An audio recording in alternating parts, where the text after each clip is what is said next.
Avidemux, Mux, pour vous faire rager une fois de plus. Ici, on va voir comment, avec le logiciel Avidemux, on va réduire la taille d'un fichier vidéo. Réduire dans le sens hauteur-largeur. C'est-à-dire que sur une vidéo de 1080, je vais la mettre donc en 480, qui équivaut à 640 par 480. C'est un exemple, hein. J'aurais très bien pu la mettre en 1280 par 720, mais j'ai choisi de faire la taille en dessous, de façon, par exemple, si je veux l'envoyer par mail, et puis mon fichier original, il est un peu trop gros. On va dire ça comme ça, c'est un exemple. Donc vous ouvrez le logiciel tout simplement, vous prenez votre vidéo, soit vous passez par l'explorateur ici, là, hop, en haut, le dossier, ou soit vous la copiez sur le bureau par exemple, ou vous les copiez, et vous faites glisser ça ici. Vous maintenez le clic gauche et vous relâchez ici dans la fenêtre. Ensuite, donc ça c'est une vidéo à moi, hein, elle fait bien 1080. Donc ici propriété, détail, c'est bien donc une 1080. Ici voilà. Quand on dit 1080, ça veut dire généralement 1920 par 1080. Donc maintenant, qu'est-ce qu'on va faire? Eh bien on va donc passer à la suite. Donc ici, sortie vidéo, c'est là qu'il faut jouer. Si vous laissez sur copie, ça va faire une copie. Nous, on va mettre, donc je vais choisir de la mettre en Xvid. Hop, ici.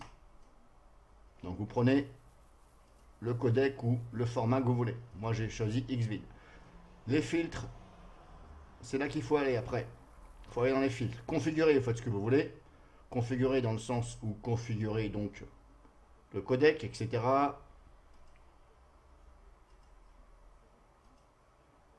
H263, par exemple. Hein. Bon, moi je vais mettre par exemple MPEG, voilà par exemple. Là je ne touche pas, ça c'est vous qui voyez. Hein. On va dans les filtres et on va dans transformation et on va, hop, ici, resize. Et c'est là que tout se joue. Ici, donc moi je mets 640 par 480. Si j'ai envie de mettre par exemple au lieu de 480 450, on va voir si ça fonctionne. Vous voyez, ça me donne ça. Donc si je mets 640, lui il me dit 360. Mais moi j'ai envie de mettre 480. Et on voit que 480, il me dit lui 852. Donc je vais quand même le mettre à... donc j'avais dit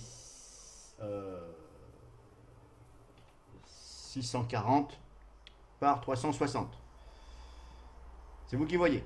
Source, destination. On va mettre, moi je vais mettre 16 neuvième. La source, vous ne touchez pas puisque c'est la source. D'ailleurs, je ne sais pas pourquoi. Au niveau de la source, on peut choisir puisque la source est la source. Normalement, on ne devrait pas pouvoir choisir là, puisque c'est la source. Donc destination, vous réglez là. Ça c'est en option, hein, je vous explique vite fait, c'est en option. En tout cas, les réglages sont ici. Là, je ne touche pas à ça. Et là, je fais OK. Vous pouvez prévisualiser ici. Play. Hop, c'est bon, OK. On ferme. Alors, il est vrai qu'on peut se demander avec ce logiciel, mais pourquoi on n'a pas de bouton OK, appliquer? On a l'impression que quand on fait fermer, on annule tout. Mais en fin de compte, non, ça n'annule pas. Ça a quand même pris en compte.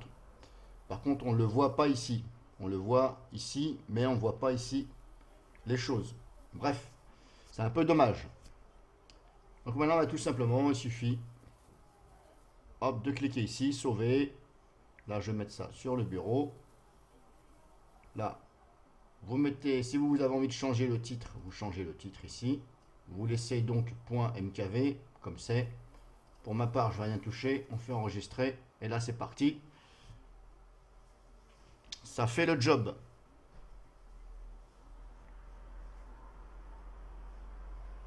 Alors, bien entendu, il y a d'autres logiciels de conversion. Hein.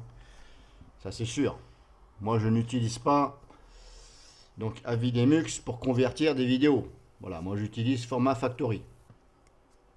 Parce que c'est relativement simple et il y a pas mal on peut faire pas mal de choses. Après, il y a d'autres logiciels de conversion vidéo qui sont pas mal. Si vous prenez par exemple VSDC Vidéo Converter, donc VSDC Vidéo Converter Free, il est très bien aussi.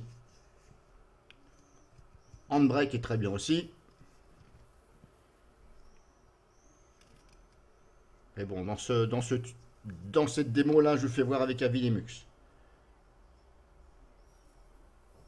Donc grosso modo, voilà, je ne vais pas attendre, il reste 3 minutes, je ne vais pas vous embêter plus. Donc grosso modo, ça fait le job. Quand vous avez fini, vous fermez et vous pouvez visualiser la sortie du fichier.